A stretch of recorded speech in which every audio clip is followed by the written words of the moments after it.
ਸਤਿ ਸ੍ਰੀ ਅਕਾਲ। ਤੁਸੀਂ ਵੇਖ ਰਹੇ ਹੋ ਪੰਜਾਬ ਮੇਲ USA TV। ਪੰਜਾਬ ਚਰਚਾ ਦੇ ਵਿੱਚ ਸਵਾਗਤ। ਮੈਂ ਹਾਂ ਸੰਜੀਵ ਯਸ਼ ਖੰਨਾ। ਮਹਿੰਗਾਈ ਸਾਰੀ ਦੁਨੀਆ ਦੇ ਵਿੱਚ ਆਮ ਲੋਕਾਂ ਨੂੰ, ਆਮ ਜਨਤਾ ਨੂੰ ਤੰਗ ਕਰਦੀ ਹੈ। ਕੋਈ ਵੀ ਮੁਲਕ ਹੋਵੇ, ਮਹਿੰਗਾਈ ਨੂੰ ਲੈ ਕੇ ਸਭ ਜਗ੍ਹਾ ਜਨਤਾ ਪਰੇਸ਼ਾਨ ਹੈ।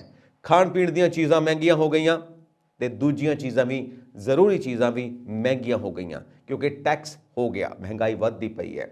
ਗਵਰਨਮੈਂਟ ਵੀ ਇਸ ਤਰ੍ਹਾਂ ਦੀ ਸਟ੍ਰੈਟਜੀ ਬਣਾਉਂਦੀ ਹੈ ਕਿ ਖਾਣ ਪੀਣ ਦੀਆਂ ਚੀਜ਼ਾਂ ਉੱਤੇ ਤੇ ਜਿਹੜੀਆਂ ਦੂਜੀਆਂ ਜ਼ਰੂਰੀ ਚੀਜ਼ਾਂ ਨੇ ਉਹਨਾਂ ਉੱਤੇ ਵੀ ਟੈਕਸ ਕਿਸ ਤਰ੍ਹਾਂ ਲਗਾਇਆ ਜਾਵੇ। ਔਰ ਜੇ ਅਸੀਂ ਵਰਲਡ ਨਿਊਜ਼ ਦੇਖੀਏ, ਇਸ ਵਕਤ ਪਾਕਿਸਤਾਨ ਦਾ ਬੁਰਾ ਹਾਲ ਹੈ ਔਰ ਮਹਿੰਗਾਈ ਬਹੁਤ ਜ਼ਿਆਦਾ ਹੋ ਗਈ ਹੈ ਕਿਉਂਕਿ ਉੱਥੇ ਅਰਥ ਵਿਵਸਥਾ ਪੂਰੀ ਤਰ੍ਹਾਂ ਝਰਮਰਾਈ ਹੋਈ ਹੈ। IMF ਤੋਂ ਲੋਨ ਨਹੀਂ ਮਿਲ ਰਿਹਾ, ਉਸ ਜਗ੍ਹਾ ਨੂੰ ਬਿਲਕੁਲ ਖਾਲੀ ਔਰ ਵੈਕਿਊਮ ਕਰਕੇ ਲੋਕਾਂ ਦੇ ਵਿੱਚ ਪਰੇਸ਼ਾਨੀ ਹੈ। ਇੱਥੋਂ ਤੱਕ ਕਿ ਆਟੇ ਦੀ ਵੀ ਬਹੁਤ ਜ਼ਿਆਦਾ ਪ੍ਰੋਬਲਮ ਹੋ ਚੁੱਕੀ ਹੈ। ਸੋ ਇਹ ਹੈ ਪਾਕਿਸਤਾਨ ਦਾ ਹਾਲ ਤੇ ਬਾਕੀ ਅਸੀਂ ਸ਼੍ਰੀਲੰਕਾ ਦਾ ਵੀ ਹਾਲ ਦੇਖ ਚੁੱਕੇ ਹਾਂ, ਹੋਰ ਕਈ ਮੁਲਕਾਂ ਦਾ ਵੀ ਅਸੀਂ ਹਾਲ ਦੇਖ ਚੁੱਕੇ ਹਾਂ।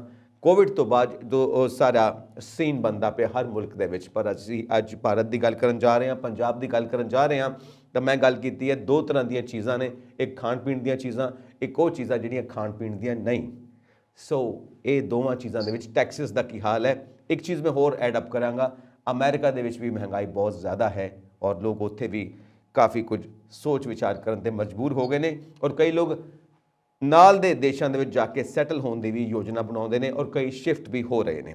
ਸੋ ਅਸੀਂ ਆਉਂਦੇ ਹਾਂ ਆਪਣੇ ਪੁਆਇੰਟ ਦੇ ਉੱਤੇ, ਭਾਰਤ ਦੇ ਉੱਤੇ, ਪੰਜਾਬ ਦੇ ਉੱਤੇ। ਮੇਰੇ ਨਾਲ ਸਟੂਡੀਓਸ ਦੇ ਵਿੱਚ ਮੌਜੂਦ ਨੇ ਜਾਣੇ ਮਾਣੇ ਇਕੋਨੋਮਿਸਟ ਰਾਜੀਵ ਖੋਸਲਾ। ਵੈਲਕਮ ਟੂ ਪੰਜਾਬ ਚਰਚਾ ਰਾਜੀਵ ਜੀ। ਮਿਹਰਬਾਨੀ ਜੀ ਖੰਨਾ ਸਾਹਿਬ।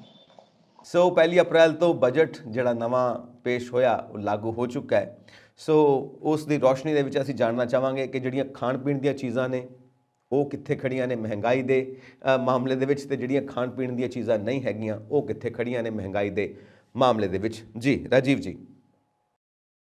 ਖੰਨਾ ਸਾਹਿਬ, ਤੁਸੀਂ ਬਿਲਕੁਲ ਠੀਕ ਉਚਾਰ ਰਿਹਾ ਕਿ ਬਜਟ ਦੇ ਵਿੱਚ ਹਰ ਸਾਲ ਇਹ ਕੋਈ ਨਵਾਂ ਚੀਜ਼ ਨਹੀਂ ਹੋ ਰਹੀ। ਹਰ ਸਾਲ ਸਾਰੀਆਂ ਸਰਕਾਰਾਂ ਜਿਹੜੀਆਂ ਨੇ, ਕੋਈ ਵੀ ਵਿੱਤ ਮੰਤਰੀ ਹੋਣ, ਉਹ ਆਪਣੇ ਬਜਟ ਦੇ ਵਿੱਚ ਕਈ ਨਾ ਕਈ ਇਸ ਤਰ੍ਹਾਂ ਦੀ ਪ੍ਰੋਵੀਜ਼ਨਸ ਰੱਖਦੇ ਨੇ ਕਿ ਆਉਣ ਵਾਲੇ ਸਮੇਂ ਦੇ ਵਿੱਚ ਕੁਛ ਨਾ ਕੁਛ ਜਿਹੜੇ ਟੈਕਸਿਸ ਨੇ ਕਈਆਂ ਚੀਜ਼ਾਂ ਤੇ ਵੱਧਦੇ ਨੇ, ਕਈਆਂ ਦੇ ਉੱਤੇ ਘਟਦੇ ਨੇ।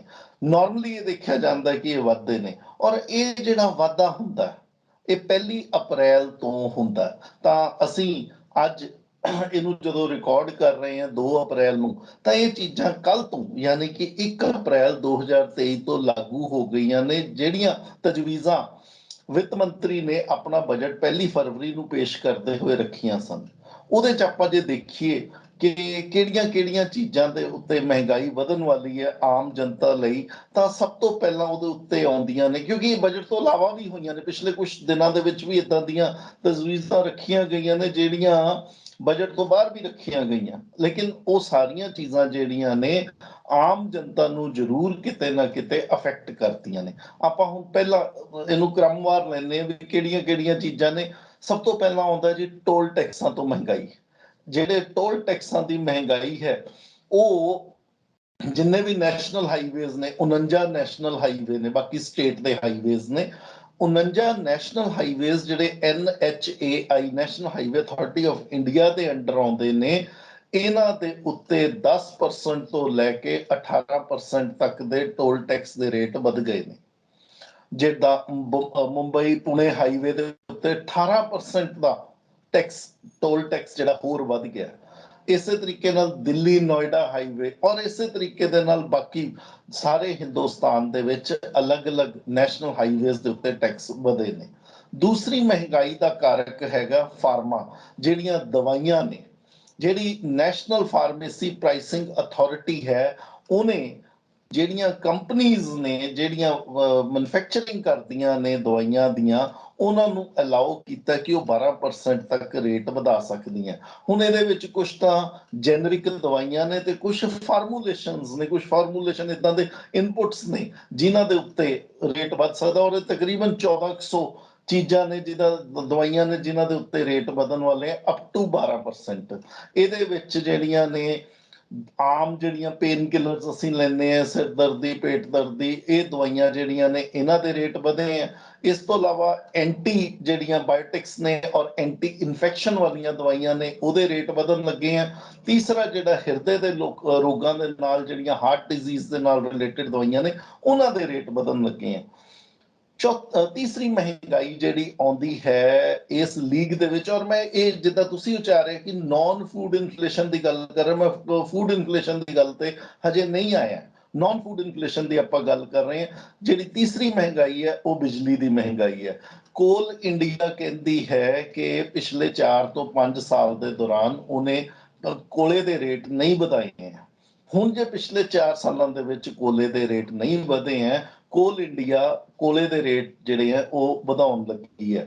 ਲਾਜ਼ਮੀ ਗੱਲ ਹੈ, ਜਦੋਂ ਜੈਨਕੋਸ ਜਿਹੜੀਆਂ ਨੇ, ਜਨਰੇਸ਼ਨ ਕੰਪਨੀਆਂ ਜਿਹੜੀਆਂ ਨੇ, ਜਦੋਂ ਉਹਨਾਂ ਨੂੰ ਕੋਲਾ ਮਹਿੰਗਾ ਮਿਲੇਗਾ, ਉਹ ਜਿਹੜੀ ਸਪਲਾਈ ਕਰਨਗੀਆਂ ਕੰਪਨੀਆਂ ਨੂੰ, ਜਿੱਦਾਂ ਆਪਣੇ ਪੰਜਾਬ ਦੇ ਵਿੱਚ ਹੈ ਪਾਵਰ PSPCL ਜਿਹੜੀ ਹੈ, ਜਦੋਂ ਇਦਾਂ ਦੀਆਂ ਕੰਪਨੀਆਂ ਨੂੰ ਸਪਲਾਈ ਕਰਨਗੇ, ਉਹ ਵੱਧ ਰੇਟ ਤੇ ਆਉਣਗੀਆਂ।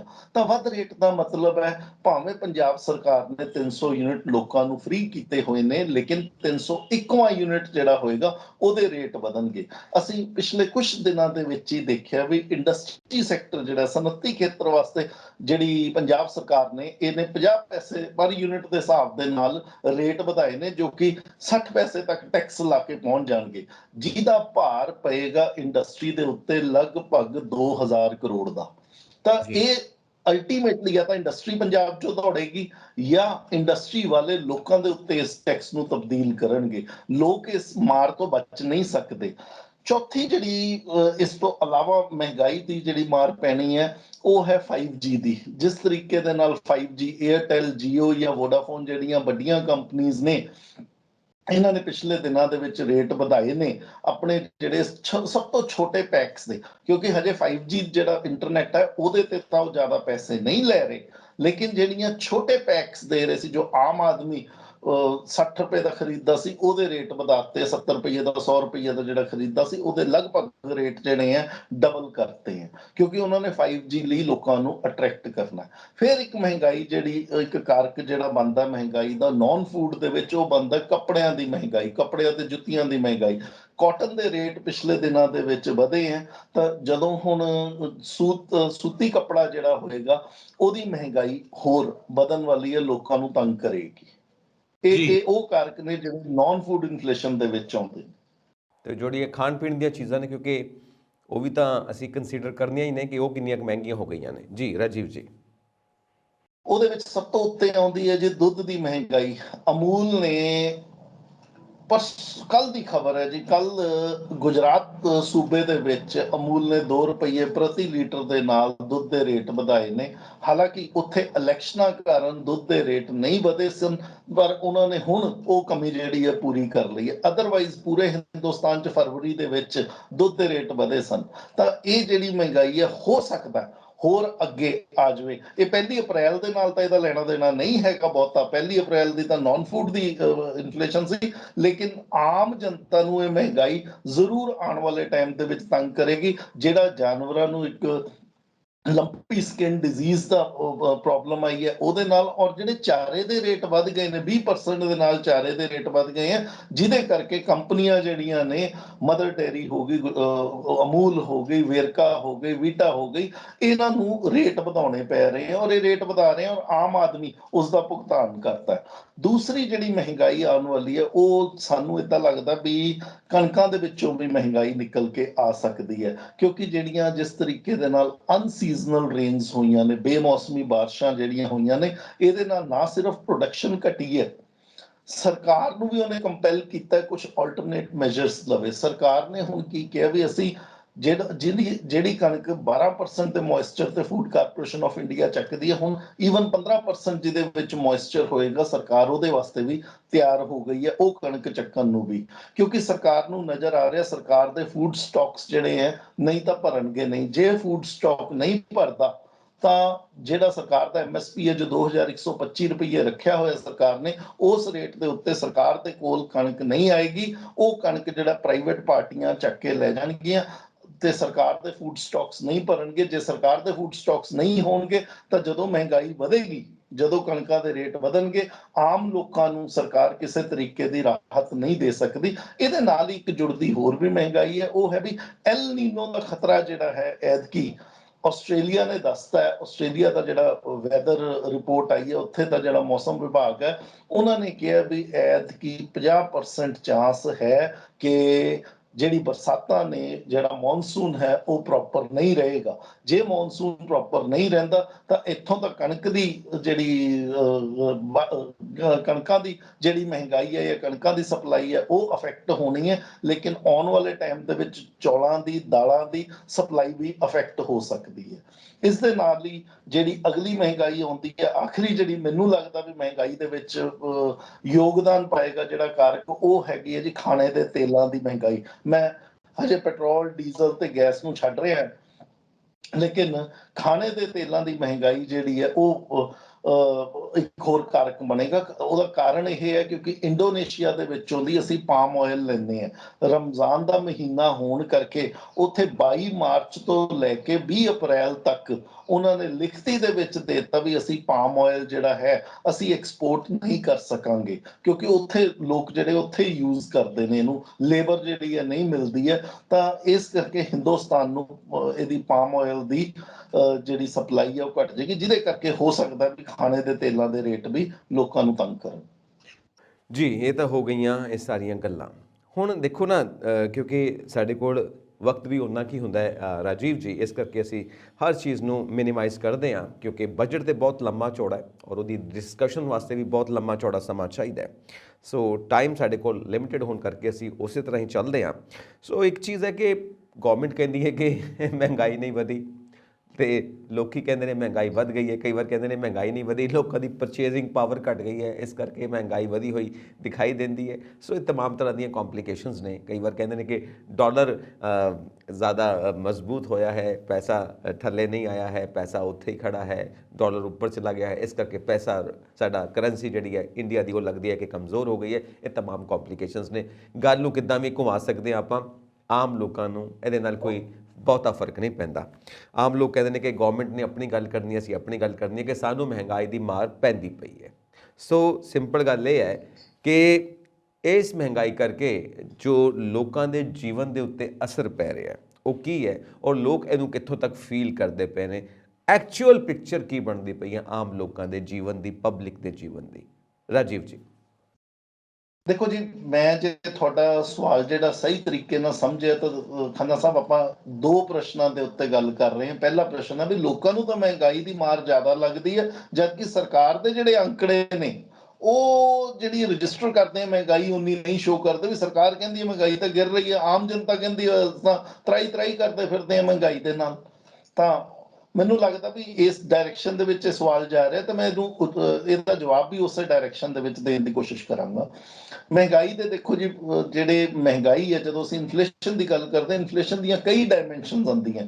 ਇੱਕ ਥੋਕ ਦੀ ਮਹਿੰਗਾਈ, ਪਰਚੂਨ ਦੀ ਮਹਿੰਗਾਈ, ਅਰਬਨ ਏਰੀਆ ਦੇ ਵਿੱਚ ਤੇ ਪੇਂਡੂ ਖੇਤਰਾਂ ਦੇ ਵਿੱਚ ਮਹਿੰਗਾਈ, ਇੰਪੋਰਟਡ ਮਹਿੰਗਾਈ ਜਿਹੜੀ ਅਸੀਂ ਬਾਹਰੋਂ ਲੈ ਕੇ ਆਉਂਦੇ ਆ, ਬਾਹਰੋਂ ਚੀਜ਼ਾਂ ਮਹਿੰਗੀਆਂ ਮਿਲਣ, ਇੱਕ ਡੋਮੈਸਟਿਕ ਇਨਫਲੇਸ਼ਨ ਜਿਹੜੀ ਹਿੰਦੁਸਤਾਨ ਦੇ ਅੰਦਰੋਂ ਮਹਿੰਗਾਈ ਪੈਦਾ ਹੋ ਰਹੀ ਹੈ।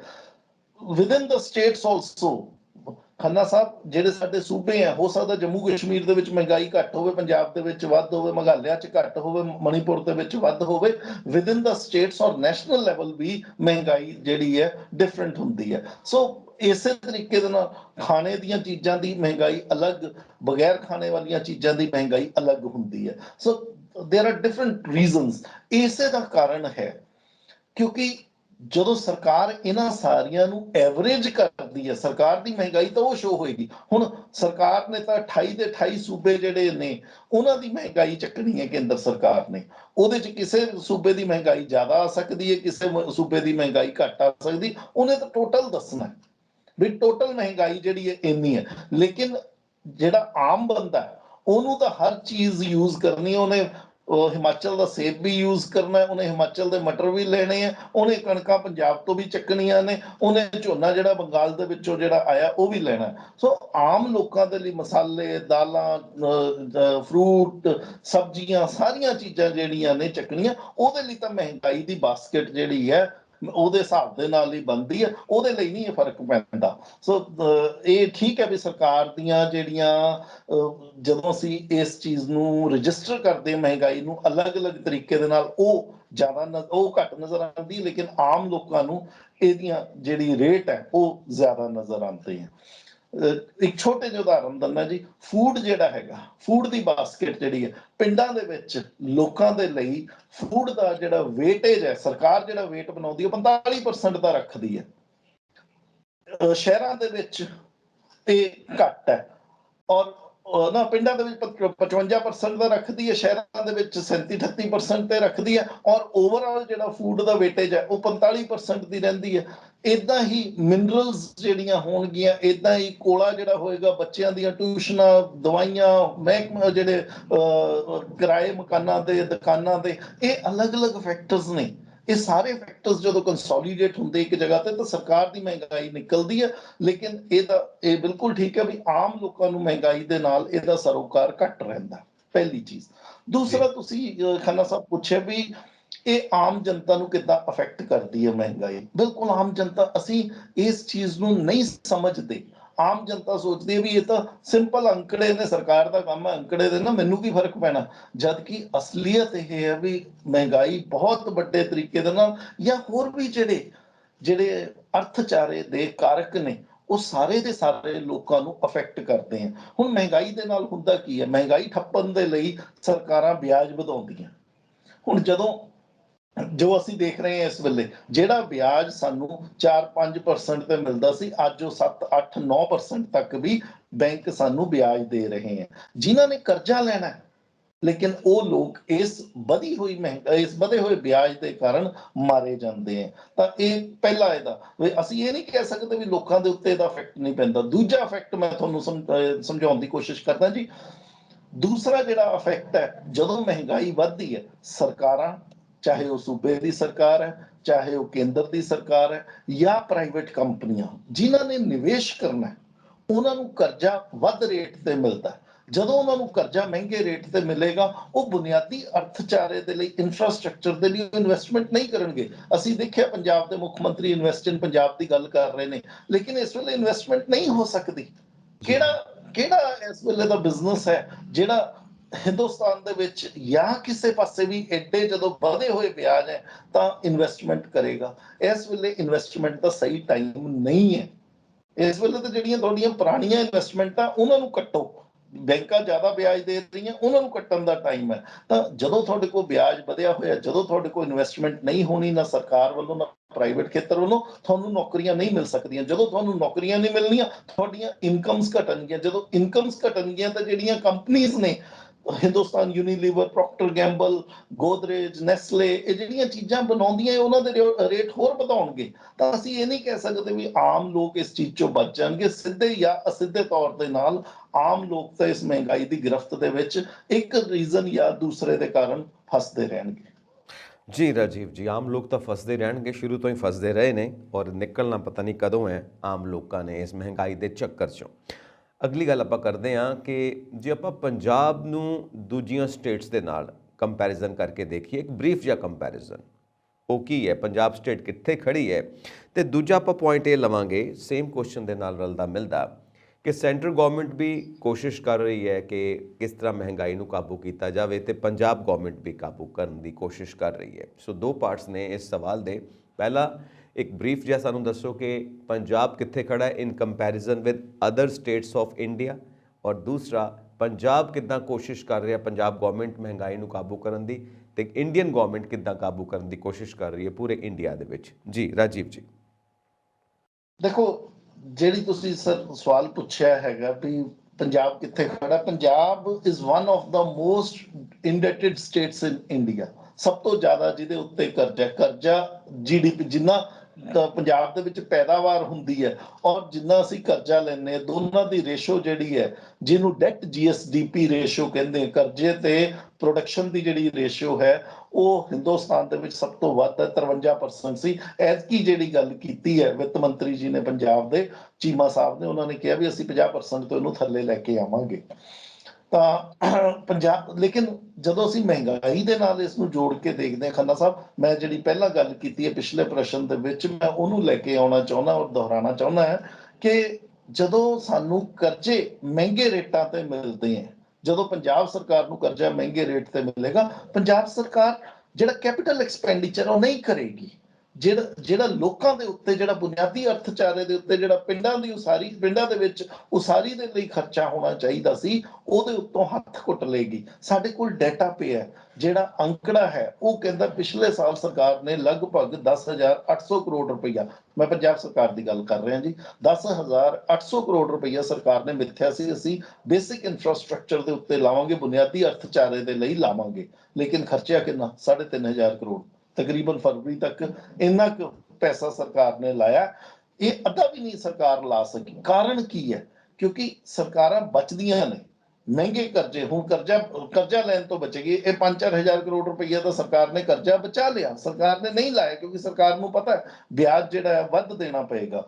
ਜਦੋਂ ਹੁਣ ਸਾਡੇ ਕੋਲ ਅਰਥਚਾਰਾ ਜਿਹੜਾ ਹੈ ਮਜ਼ਬੂਤ ਨਹੀਂ ਹੋਏਗਾ, ਇਨਵੈਸਟ ਇਨ ਪੰਜਾਬ ਵਰਗੀਆਂ ਸਕੀਮਾਂ ਜਿਹੜੀਆਂ ਨਹੀਂ ਕਾਮਯਾਬ ਹੋ ਸਕਦੀਆਂ, ਅਸੀਂ ਕੀ ਦਿਖਾਵਾਂਗੇ ਲੋਕਾਂ ਨੂੰ? ਸਾਡੇ ਕੋਲ ਕੀ ਹੈ? ਨਾ ਤਾਂ ਸਾਡੇ ਕੋਲ ਬਿਜਲੀ ਸਸਤੀ ਹੈ, ਨਾ ਸਾਡੇ ਕੋਲ ਪਾਣੀ ਦਾ ਪੂਰਾ ਪ੍ਰਬੰਧ ਹੈਗਾ, ਸਾਡੇ ਕੋਲ ਜਿਹੜਾ ਖਣਿਜ ਪਦਾਰਥ ਨੇ ਉਹ ਹੈ ਨਹੀਂ, ਮਿਨਰਲਸ ਪੰਜਾਬ ਦੇ ਵਿੱਚ ਹੈ ਨਹੀਂਗੇ। ਤਾਂ ਅਸੀਂ ਕਿਸ ਚੀਜ਼ ਤੇ ਪੰਜਾਬ ਦੇ ਵਿੱਚ ਅਟਰੈਕਟ ਕਰਕੇ ਲਿਆਵਾਂਗੇ ਇਨਵੈਸਟਮੈਂਟ ਇਨ ਪੰਜਾਬ ਦੀ? ਕਿਆ ਲੂਕਰੇਟਿਵ ਆਫਰਸ ਅਸੀਂ ਦੇ ਸਕਦੇ ਹਾਂ? ਉਹ ਨਹੀਂ ਆਏਗੀ। ਇਹਦਾ ਕਾਰਨ ਉਹੀ ਚੀਜ਼ਾਂ ਫੇਰ ਮੁੜ ਕੇ ਆਉਣਗੀਆਂ। ਲੋਕ ਜਿਹੜੇ ਨੇ ਇੱਥੋਂ ਦੁਖੀ ਹੋਣਗੇ, ਕੈਨੇਡਾ, ਅਮਰੀਕਾ, ਯੂਰਪ, ਆਸਟ੍ਰੇਲੀਆ ਵੱਲ ਨੂੰ ਸਾਡੇ ਲੋਕ ਜਿਹੜੇ ਪ੍ਰਵਾਸ ਕਰਦੇ ਰਹਿਣਗੇ। ਦੂਸਰਾ ਤੁਸੀਂ ਸਵਾਲ ਪੁੱਛਿਆ ਖੰਨਾ ਸਾਹਿਬ ਵੀ ਸਰਕਾਰ ਜਿਹੜੀ ਹੈ, ਸਰਕਾਰਾਂ ਨੂੰ ਕਰਨਾ ਕੀ ਚਾਹੀਦਾ, ਪੰਜਾਬ ਸਰਕਾਰ ਨੂੰ ਕੀ ਕਰਨਾ ਚਾਹੀਦਾ ਔਰ ਹਿੰਦੁਸਤਾਨ ਦੀ ਸਰਕਾਰ ਨੂੰ ਕੀ ਕਰਨਾ ਚਾਹੀਦਾ? ਦੇਖੋ, ਇਸ ਵੇਲੇ ਲੋਕਾਂ ਨੂੰ ਰਿਲੀਫ ਦੇਣ ਦੀ ਲੋੜ ਹੈ। ਸਭ ਤੋਂ ਪਹਿਲਾਂ ਤਾਂ ਸਰਕਾਰਾਂ ਰਿਲੀਫ ਦੇਣ। ਮੈਂ ਨਹੀਂ ਕਹਿੰਦਾ ਸਰਕਾਰਾਂ ਨਹੀਂ ਦੇ ਰਹੀਆਂ, ਸਰਕਾਰਾਂ ਕੋਸ਼ਿਸ਼ ਕਰ ਰਹੀਆਂ ਨੇ। ਪਹਿਲੀ ਚੀਜ਼ ਜਿਹੜੀ ਹੈ ਜਿਹਨੂੰ ਹੋਰ ਕਾਮਯਾਬ ਬਣਾਉਣ ਦੀ ਲੋੜ ਹੈ, ਪਹਿਲੀ ਚੀਜ਼ ਜਿਹੜੀ ਹੈ ਮਨਰੇਗਾ ਦੇ ਉੱਤੇ ਦਿਹਾੜੀ ਵਧਾਈ ਜਾਏ। ਜਿੰਨੀ ਵਧਾਈ ਹੈ ਉਹ ਘੱਟ ਹੈ ਜੋ ਹਜੇ ਤੱਕ ਤੇ ਸਰਕਾਰ ਨੇ, ਕਿਉਂਕਿ ਸਾਡੇ ਕੋਲ ਟਾਈਮ ਨਹੀਂ ਹੈ, ਮੈਂ ਉਸ ਚੀਜ਼ ਦੇ ਉੱਤੇ ਜ਼ਿਆਦਾ ਡਿਟੇਲ 'ਚ ਨਹੀਂ ਡਿਸਕਸ ਕਰ ਰਿਹਾ। ਸਰਕਾਰ ਨੇ ਜਿੰਨਾ ਮਨਰੇਗਾ ਦੇ ਵਿੱਚ ਵਧਾਇਆ ਬਜਟ ਜਾਂ ਮਨਰੇਗਾ ਦੀ ਜਿਹੜੀਆਂ ਦਿਹਾੜੀਆਂ ਦਾ ਰੇਟ ਵਧਾਇਆ, ਉਹ ਐਪਰੋਪ੍ਰੀਏਟ ਨਹੀਂ ਹੈ ਮਹਿੰਗਾਈ ਦੇ ਅਕੋਰਡਿੰਗਲੀ। ਦੂਸਰੀ ਚੀਜ਼ ਜਿਹੜੀ ਹੈ ਐਕਸਾਈਜ਼ ਡਿਊਟੀ ਜਿਹੜੀ ਹੈ ਸਰਕਾਰ ਘਟਾਵੇ। ਐਕਸਾਈਜ਼ ਡਿਊਟੀ ਜਿਹੜੀ ਇੰਪੋਰਟਡ ਗੁੱਡਸ ਤੇ ਡਿਊਟੀਆਂ ਲੱਗਦੀਆਂ ਉਹਨਾਂ ਨੂੰ ਘਟਾਵੇ। ਆਤਮ ਨਿਰਭਰ ਬਣਨ ਦਾ ਇਹ ਮੌਕਾ, ਇਹ ਟਾਈਮ ਠੀਕ ਨਹੀਂ ਹੈ। ਆਤਮ ਨਿਰਭਰ ਅਸੀਂ ਉਸ ਵੇਲੇ ਬਣਾਂਗੇ ਜਦੋਂ ਵਿਆਜ ਸਸਤੇ ਹੋਣਗੇ। ਇਸ ਵੇਲੇ ਵਿਆਜ ਮਹਿੰਗੇ ਨੇ, ਕਰਜ਼ੇ ਮਹਿੰਗੇ ਮਿਲ ਰਹੇ ਨੇ। ਇਸ ਵੇਲੇ it is not the right time to develop make in Punjab, make in India. ਉਸ ਤੋਂ ਤੀਸਰੀ ਚੀਜ਼ ਜਿਹੜੀ ਹੈ, ਜਿਹੜਾ ਕੈਪੀਟਲ ਐਕਸਪੈਂਡੀਚਰ ਹੈ, ਬੁਨਿਆਦੀ ਅਰਥਚਾਰੇ ਦੇ ਲਈ ਸਰਕਾਰਾਂ ਅੱਗੇ ਆਉਣ ਔਰ ਇਸ ਚੀਜ਼ ਤੋਂ ਹੱਥ ਨਾ ਘੁੱਟਣ। ਜਦ ਤੱਕ ਸਰਕਾਰਾਂ ਨਹੀਂ ਅੱਗੇ ਆਉਣਗੀਆਂ, ਅਸੀਂ ਕਰਜ਼ੇ ਦੀ ਉਹਦੇ ਵਿੱਚ, ਪੰਡਾਂ ਦੇ ਵਿੱਚ ਫਸੀ ਜਾਵਾਂਗੇ। ਸਰਕਾਰ ਘੱਟ ਖਰਚਾ ਕਰੇਗੀ, ਘੱਟ ਨੌਕਰੀਆਂ ਨਿਕਲਣਗੀਆਂ, ਲੋਕ ਇੱਥੋਂ ਪ੍ਰਵਾਸ ਕਰਦੇ ਰਹਿਣਗੇ, ਸਰਕਾਰਾਂ ਜਿਹੜੀਆਂ ਨੇ ਫਿਰ ਨਵੇਂ ਕਰਜ਼ੇ ਲੈਣਗੀਆਂ, ਇਨਵੈਸਟਮੈਂਟ ਨਹੀਂ ਆਏਗੀ, ਲੋਕ ਇੱਥੋਂ ਜਾਂਦੇ ਰਹਿਣਗੇ, ਘੱਟ ਇਨਕਮਸ ਰਹਿਣਗੀਆਂ। ਅਸੀਂ ਇੱਕ ਉਹਦੇ ਡੈਟ ਟ੍ਰੈਪ ਦੇ ਵਿੱਚ ਫਸੇ ਰਵਾਂਗੇ। ਤੀਸਰੀ ਜਿਹੜੀ ਇਹਦੇ ਚ ਚੌਥੀ ਚੀਜ਼ ਜਿਹੜੀ ਆਉਂਦੀ ਹੈ, ਮੈਨੂੰ ਏਦਾਂ ਲੱਗਦਾ ਵੀ ਸਰਕਾਰਾਂ ਜਿਹੜੀਆਂ ਨੇ, ਪੰਜਾਬ ਸਰਕਾਰ ਨੂੰ ਖਾਸ ਕਰਕੇ ਐਗਰੋ ਇੰਡਸਟਰੀਜ਼ ਜਿਹੜੀਆਂ, ਜਿਹਦੇ ਵਾਸਤੇ ਵਿੱਤ ਮੰਤਰੀ ਜੀ ਨੇ ਇੱਕ ਉਪਰਾਲਾ ਕੀਤਾ ਹੈਗਾ, ਉਹਦੇ ਵਾਸਤੇ ਇੱਕ ਸੈਪਰੇਟ ਪਾਲਿਸੀ ਲੈ ਕੇ ਆਉਣ। ਐਗਰੋ ਬੇਸਡ ਇੰਡਸਟਰੀਜ਼ ਜਿਹੜੀਆਂ ਉਹਨਾਂ ਨੂੰ ਪ੍ਰਮੋਟ ਕਰਨ। ਔਰ ਜਿਸ ਤਰੀਕੇ ਦੇ ਨਾਲ ਹਿੰਦੁਸਤਾਨ ਦੀ ਸਰਕਾਰ ਨੇ ਇੱਕ ਉਪਰਾਲਾ ਕੀਤਾ ਸੀਗਾ, ਇਨ ਦਾ ਸੇਮ ਲਾਈਟ ਪੰਜਾਬ ਸਰਕਾਰ ਗਰੰਟੀ ਦੇਵੇ, ਯੂਨਿਟਸ ਦੀ ਗਰੰਟੀ ਦੇਵੇ, ਕਰਜ਼ਿਆਂ ਦੇ ਲਈ ਯੂਨਿਟਸ ਦੀ ਗਰੰਟੀ ਦੇਵੇ ਕਿ ਅਸੀਂ ਇਸ ਕੰਪਨੀ ਦੇ ਮਗਰ ਖੜੇ ਹਾਂ, ਇਸ ਫਰਮ ਦੇ ਮਗਰ ਖੜੇ ਹਾਂ। ਬੈਂਕਾਂ ਨੂੰ ਛੋਟੀਆਂ ਸਨਅਤੀ ਖੇਤਰ ਜਿਹੜਾ ਹੈ, ਛੋਟੀਆਂ ਸਨਅਤਾਂ ਜਿਹੜੀਆਂ ਨੇ, ਉੱਥੇ ਹੈਲਪ ਕਰਨ ਐਗਰੋ ਬੇਸਡ ਇੰਡਸਟਰੀ ਜੀ। ਔਰ ਇਹ ਐਗਰੋ ਬੇਸਡ ਇੰਡਸਟਰੀ ਇਸ ਕਰਕੇ ਕਿਉਂਕਿ ਇੱਕ ਤਾਂ ਐਗਰੀਕਲਚਰ ਬੇਸਡ ਇੰਡਸਟਰੀ ਔਰ ਬਾਕੀ ਇੰਡਸਟਰੀ ਦਾ ਵੀ ਜਿਹੜਾ ਰॉ ਮਟੀਰੀਅਲ ਹੈ ਤਕਰੀਬਨ ਐਗਰੀਕਲਚਰ ਤੋਂ ਹੀ ਆਉਂਦਾ। ਬਾਕੀ ਹੋਰ ਸੋਰਸਿਸ ਵੀ ਹੈਗੇ ਨੇ ਜਿੱਥੋਂ ਅਸੀਂ ਦੇਖਦੇ ਹਾਂ ਕਿ ਜੋ ਨੈਚੁਰਲ ਰਿਸੋਰਸਿਸ ਮਿਲੇ ਹੋਏ ਨੇ, ਖਾਨਾਂ ਵਿੱਚੋਂ ਆਉਂਦਾ ਹੈ, ਖੁਦਾਈ ਵਿੱਚੋਂ ਆਉਂਦਾ ਹੈ, ਉਹ ਵੀ ਚੀਜ਼ਾਂ ਨੇ। ਔਰ ਜਦੋਂ ਐਗਰੋ ਬੇਸਡ ਇੰਡਸਟਰੀ ਤੇ ਦੂਸਰੀ ਇੰਡਸਟਰੀ ਡਿਵੈਲਪ ਕਰਦੀ ਹੈ ਤਾਂ ਸਰਵਿਸ ਸੈਕਟਰ ਵੀ ਡਿਵੈਲਪ ਕਰਦਾ ਹੈ, ਜਨਰੇਟ ਹੁੰਦੀ ਹੈ, ਇੰਪਲੋਇਮੈਂਟ ਜਨਰੇਟ ਹੁੰਦੀ ਹੈ। So thank you so much ਇਸ ਸਬਜੈਕਟ ਦੇ ਉੱਤੇ ਤੁਸੀਂ ਸਾਨੂੰ ਐਨਲਾਈਟਨ ਕੀਤਾ ਹੈ, ਸਾਡੇ ਦਰਸ਼ਕਾਂ ਨੂੰ ਐਨਲਾਈਟਨ ਕੀਤਾ ਹੈ ਰਾਜੀਵ ਜੀ। ਕਿਉਂਕਿ ਮੇਨ ਚੀਜ਼ ਇਹੀ ਹੈ ਕਿ ਅਸੀਂ ਹਰ ਇਨਸਾਨ ਨੂੰ ਨੌਕਰੀ ਕਿਵੇਂ ਦੇ ਸਕਦੇ ਹਾਂ, ਔਰ ਬੈਂਕਸ ਨੇ ਦੋਵਾਂ ਚੀਜ਼ਾਂ ਦਾ ਧਿਆਨ ਰੱਖਣਾ, ਗਵਰਨਮੈਂਟ ਨੇ ਦੋਵਾਂ ਚੀਜ਼ਾਂ ਦਾ ਧਿਆਨ ਰੱਖਣਾ ਹੈ। ਇੱਕ ਤਾਂ ਇਨਫਲੇਸ਼ਨ ਨੂੰ ਕਿੱਦਾਂ ਕੰਟਰੋਲ ਕਰਨਾ ਹੈ, ਦੂਸਰਾ ਜਿਹੜਾ ਸਾਡਾ ਫਾਈਨੈਂਸ਼ੀਅਲ ਸਟਰਕਚਰ ਹੈ ਉਹ ਕਿੱਦਾਂ ਬਰਕਰਾਰ ਰਵੇ, ਇਹ ਨਾ ਹੋਵੇ ਕਿ ਬੈਂਕ ਹੀ ਡੁੱਬਣੇ ਸ਼ੁਰੂ ਹੋ ਜਾਣ। ਉਹ ਵੀ ਚੀਜ਼ ਦਾ ਧਿਆਨ ਰੱਖਣਾ ਹੈ ਅਸੀਂ ਕਿ ਜਨਤਾ ਹਾਹਾਕਾਰ ਕਰਕੇ ਸੜਕਾਂ ਤੇ ਹੀ ਆ ਜਾਵੇ। ਸੋ ਦੋਵਾਂ ਚੀਜ਼ਾਂ ਨੂੰ ਬੈਲੈਂਸ ਕਰਕੇ ਚੱਲਣਾ ਪਏਗਾ ਔਰ ਬਹੁਤ ਹੀ ਇਹਤਿਆਤ ਵਰਤਣੀ ਪਏਗੀ ਇਸ ਵਕਤ ਜੋ ਪੂਰੇ ਵਰਲਡ ਦੇ ਵਿੱਚ ਬਿਜ਼ਨਸ ਦਾ ਸੀਨ ਬਣ ਚੁੱਕਾ ਹੈ। So thank you so much Rajiv ਜੀ, ਥੈਂਕ ਯੂ ਵੈਰੀ ਮਚ। ਸੋ ਅਸੀਂ ਆਪਣੇ ਦਰਸ਼ਕਾਂ ਨੂੰ ਗੁਜ਼ਾਰਿਸ਼ ਕਰਾਂਗੇ ਕਿ ਉਹ ਸਾਨੂੰ ਆਪਣਾ ਜੋ ਵੀ ਵਿਚਾਰ ਬਣਦਾ, ਜੋ ਵੀ ਆਈਡੀਆ ਬਣਦਾ ਇਸ ਸਬਜੈਕਟ ਦੇ ਉੱਤੇ ਜ਼ਰੂਰ ਇਨਬਾਕਸ ਕਰਨ ਤੇ ਸਾਡਾ ਚੈਨਲ ਪੰਜਾਬ ਮੇਲ USA TV ਸਬਸਕ੍ਰਾਈਬ ਕਰਨ। ਸਤਿ ਸ਼੍ਰੀ ਅਕਾਲ।